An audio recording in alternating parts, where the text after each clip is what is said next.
The home is the first and most effective way to learn the lessons of life. The truth, honor, virtue, self-control, the value of education, honest work, and the purpose and privilege of life. Good day and God bless everyone. This is Queen Lindy Bitacora and I will be your English teacher for today. Okay class, did you read the passages that I have assigned you to read at home? Okay, good to hear because we will be having an activity about it later, so please keep in touch. So, what is the title of the piece? Okay, very good. The title of the piece is Cosette Side by Side with a Stranger in the Dark, an excerpt from Les Miserables by Victor Hugo. Everyone has a story to tell. We are all the leading character in our own story. We face different battles and troubles until we gain our own breakthrough and success. We live in a world that is full of uncertainties, and one thing that is certain in this world is change. Change can either be beneficial or not. Change can either break us or make us. One truth about change is that it is inevitable. We cannot deny the fact that change is the only thing that is permanent in this world. And all we need to do is to accept and grow from it. Now class, I have here some pictures to show to you. What you're going to do is to describe the picture based on your observation and write your answers in your activity notebook. The first picture. What are your observations in this picture?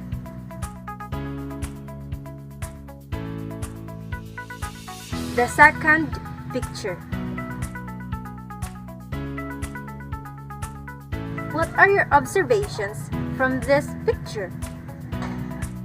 The third picture.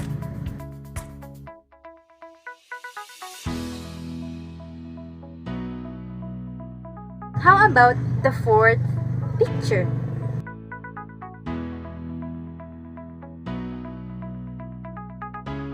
And we have the last but not the least.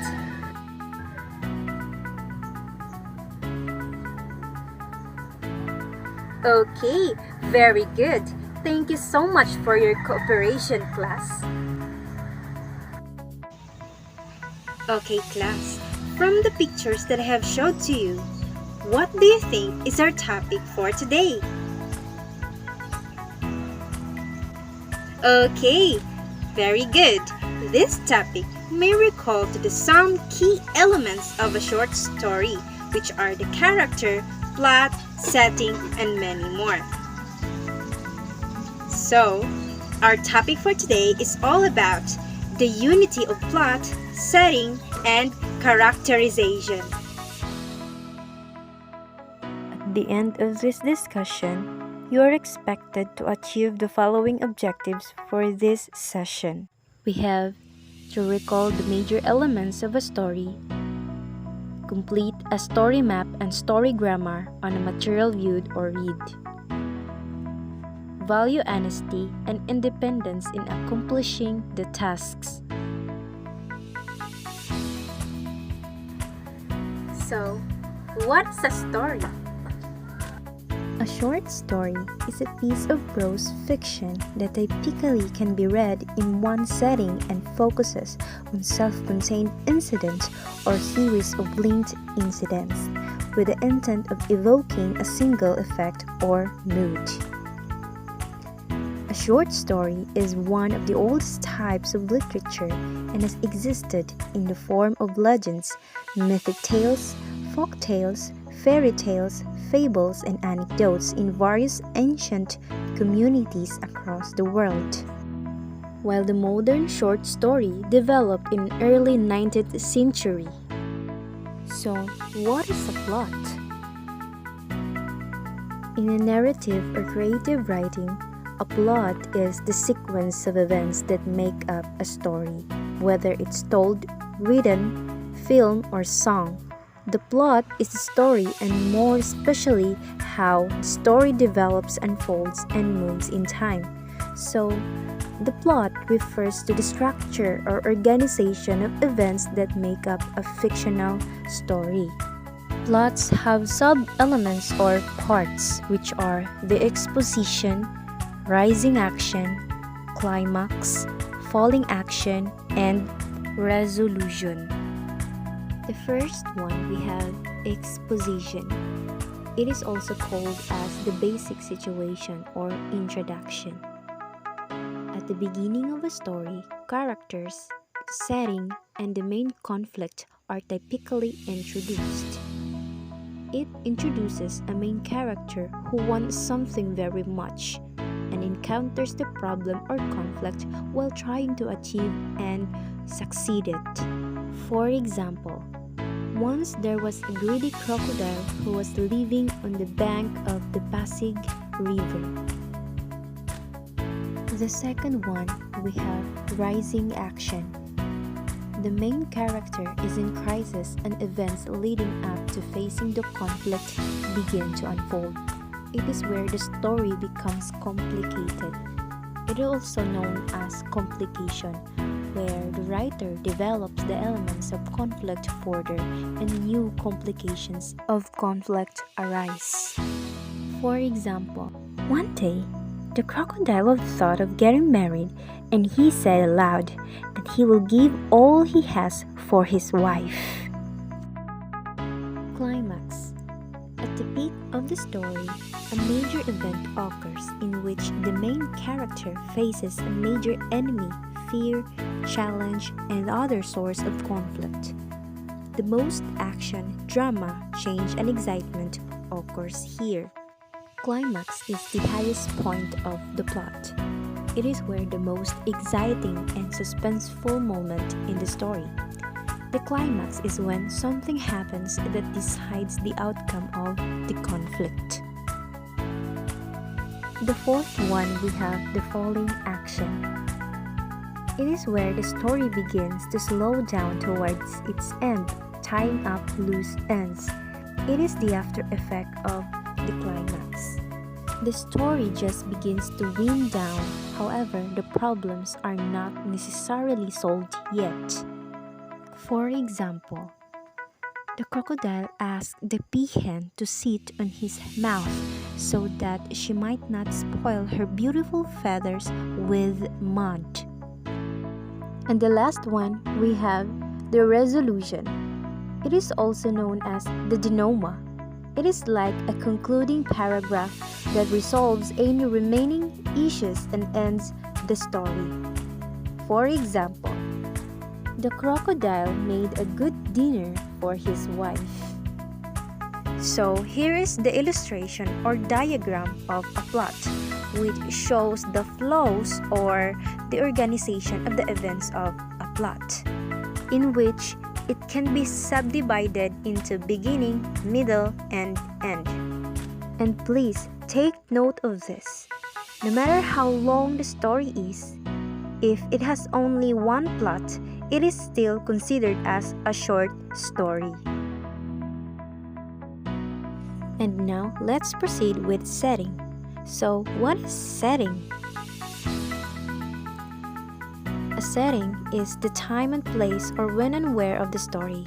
It is a literary element of literature used in novels, short stories, plays, films, and etc., and usually introduced during the exposition of the story, along with the characters. The setting may also include the environment of the story, which can be made up of the physical location, climate, weather, or social situation and cultural surroundings. There are various ways that the time and place indicate setting. Time can cover many areas, such as the character's time of life, the time of day, the time of year, time of period, such as past, present, or future, and many more. Place also covers a lot of areas, such as certain building, country, city, beach, in a mode of transport, such as car, bus, boat, indoors or outdoors, and etc. The setting of a story can change throughout the plot. The environment includes geographical locations such as beach or mountains, the climate and weather, and the social or cultural aspects such as school, theater, meeting club, and many more. For example, in the bank of the Pasig River, which refers to as the place. Another example is one day, which refers to as the time. And now, let's have the characterization. So, what is characterization? Characterization in literature is the process authors use to develop characters and create images of the characters for the audience. So, there are two different approaches to characterization. We have the first one is the direct characterization. Direct characterization, it refers to us where the author tells us what he or she wants us to know about the character. The second one, we have the indirect characterization. It is where the author shows us things about the character to help us have an understanding of the character's personality and effect on other characters. We have also here the 5 methods of characterization. We have here the term PAIRS, an acronym that can help you to recall the 5 methods of characterization, which are the physical description, action, inner thoughts, reactions, and speech. The first one is the physical description. The character's physical appearance is described. For example, characters might be described as tall, thin, fat, pretty, and many more. We might be told the color of hair or something about clothing of the character. How the character dresses might reveal something about the character. Thus, the character wear old dirty clothing or stylish, expensive clothing. So another example, like for crocodile. So crocodile has rough skin with big eyes, while the peahen can be described as with beautiful and colorful feathers. Okay, now let's proceed with action or attitude behavior. It is what the character does tell us a lot about him or her, as well as how the character behaves in his or her attitude. It is the character a good person or a bad person? Is the character helpful to others or selfish? For example, crocodile, he ate the peahen. While the peahen, she listened carefully and began to examine the crocodile's looks. Number 3. Inner thoughts. What the character thinks reveals things about the character. We discover things about their personalities and feelings, which sometimes help us understand the character's actions. For example, the crocodile, he thought of getting married, while the peahen, she thought that the big eyes of the crocodile were diamonds. And the fourth one, we have the reactions. Effect on others or what the other characters say and feel about this character. We learn about the relationships among the characters. How does the character make other characters feel? Do they feel scared, happy, or confused? This helps the reader to have a better understanding of all the other characters. For example, in peahen, I should be the happiest wife in the world. Number 5. Speech. It is what the character says provides a great deal of insight for the reader. The character might speak in a shy, quiet manner or in a nervous manner. The character might speak intelligently or in a rude manner. For example, well, the crocodile, he said aloud, "I will give all that I have." While the peahen, she said to herself, "I will marry the crocodile." Check if the material viewed or read was achieved by the writer's purpose. We have the plot. It is to describe the plot in a few lines. The second one, we have the character. It is to identify the main characters. And the letter C is the goal and conflict. What is the main character's goal, or what is the conflict that hinders that goal? We have the theme. It is what is the big idea or message. This could be a revelation or an option. And the last one, we have the setting. It is where and when does the story take place, or does it influence the story? Consider also how coherent or connected the flow of the material viewed or read is. Okay, now let's have the first activity for today's lesson. What you're going to do is to write your answers on your activity notebook. So, please get your activity notebook and ball pen. Number 1 question. It is where and when the story takes place. Number 1. It is where and when the story takes place. So what do you think is the answer? Okay, very good. The answer is setting. And let's proceed with the number 2.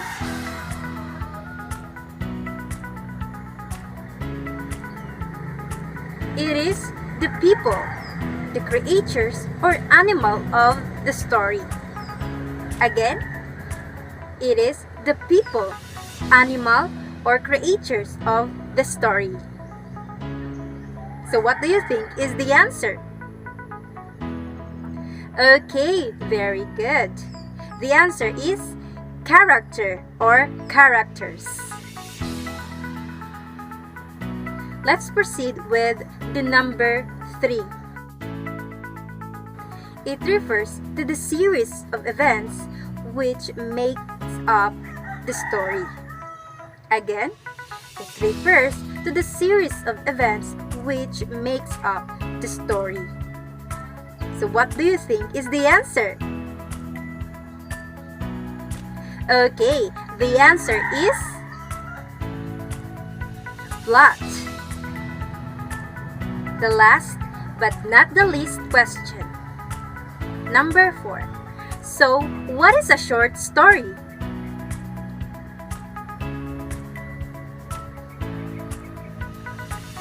Okay, spectacular! A short story is a piece of prose fiction that is typically can be read in one setting and focuses on self-contained incidents or linked of incidents. Okay, now let's read together the story entitled Orpheus by Alice Lowe. After reading the story, answer the following processing questions. You have 20 minutes to do the activity, including the reading. There were 9 goddesses called Muses, born out of Zeus and a titan named Mnemosyne. Each muse presided over a different art or science. Calliope, one of these sisters, was the inspiration of poets and musicians.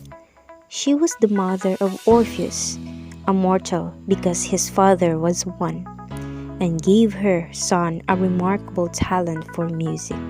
Orpheus played his lyre so sweetly that he charmed all things on earth. Men and women forgot their cares when gathered around him to listen.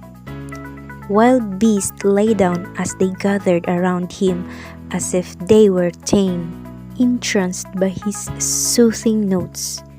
Even rocks and trees followed him, and the rivers changed their direction to hear him play. Orpheus loved a young woman named Eurydice, and when they were married, they looked forward to many years of happiness together. But soon after, Eurydice stepped on a poisonous snake and died. Orpheus roamed the earth singing sad melodies to try to overcome his grief, but it was no use. He longed for Eurydice so deeply that he decided to follow her to the underworld. He said to himself, "No mortal has ever been there before, but I must try to bring back my beloved Eurydice. I will charm Persephone and Hades with my music and win Eurydice's release." He climbed into a cave and through a dark passage that led him to the underworld. When he reached the river Styx, he plucked his lyre again. And Cerberus, the fierce three-headed dog who guarded the gates, heard the sweet music and lay still to let him pass.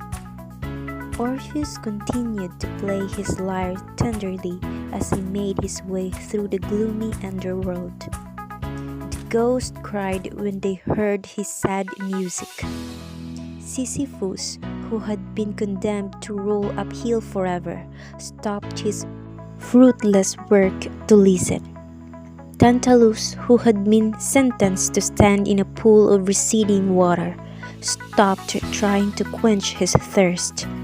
And even the wheel to which Ixion was tied as punishment stopped turning for one moment. At last, Orpheus came to the palace of Hades and Persephone, the king and queen of the underworld.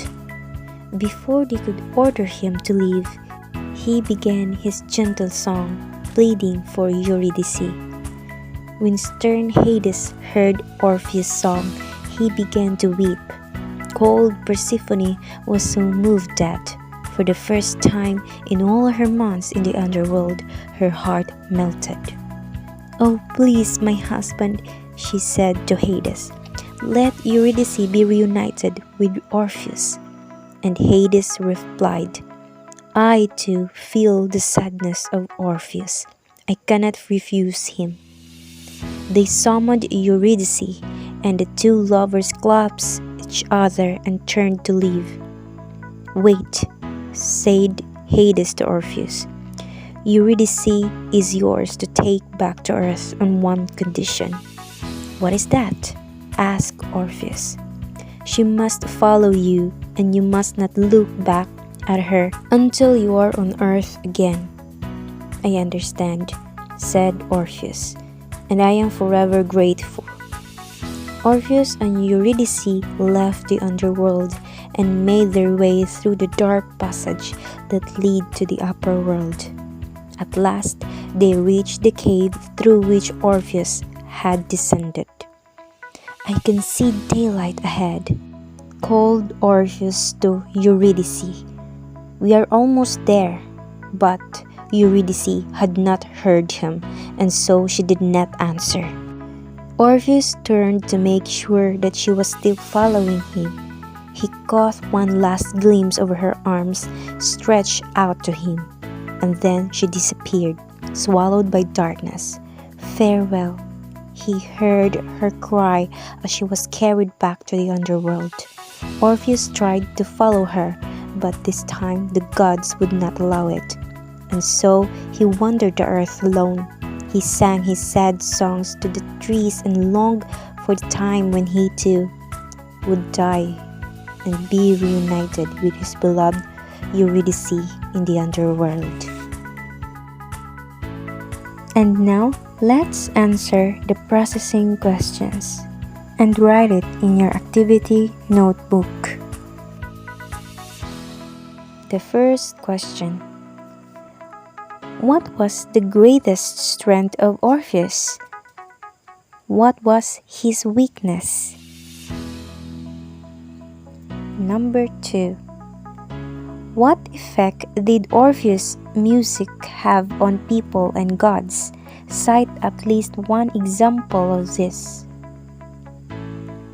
Number 3. Why did Orpheus decide to rescue his wife from the underworld? Number 4. Why did Orpheus look back to see if Eurydice was following him? Number 5. What is the conflict or the main problem of the story?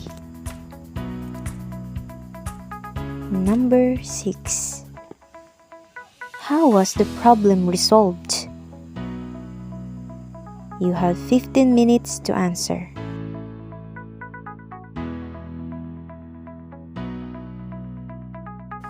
Okay, time's up. For our next activity, we'll be having a draw and write activity. Here are the mechanics of the presentation. The first one is every student should draw and write. The second one is they should be resourceful and creative in presenting their work. Third one is there will be a total of 2 outputs in this activity. And the fourth one, the output should be based on an excerpt from the Les Miserables by Victor Hugo, entitled Cosette Side by Side with a Stranger in the Dark. So, here is the criteria of our activity at this moment. Relevance, 20%. Creativity, 20%. Organization, 10%. Teamwork, 10%, with a total of 60%. The first part is to draw. Draw the scene where Eponine and Zelma and Cosette meet. The second part of the activity. Retell the story by writing the scene when Eponine and Zelma bullying Cosette. You have 20 minutes to do the task. The time starts now.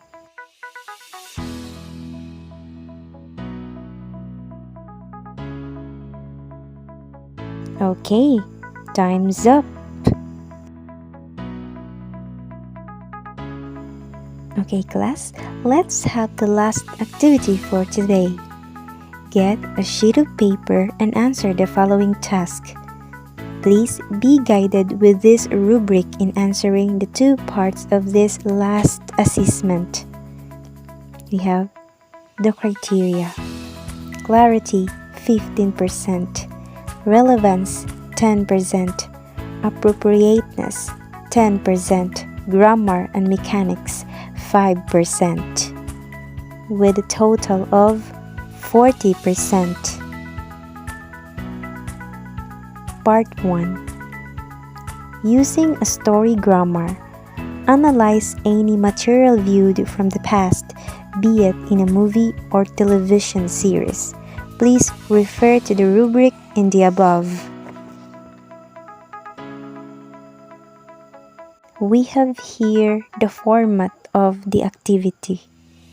We have here the story grammar, which connects to the setting, theme, plot, and resolution.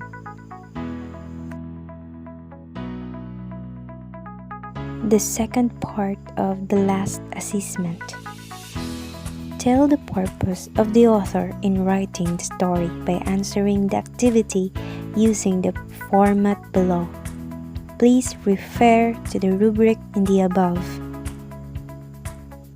We have here the table about the author's purpose in writing the story, in which you are going to write the author's purpose in terms of to persuade, to inform, and to entertain.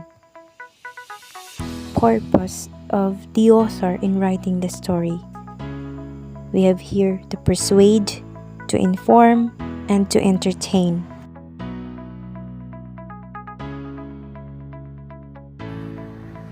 So I hope, class, that you have learned something from today. So thank you so much and God bless.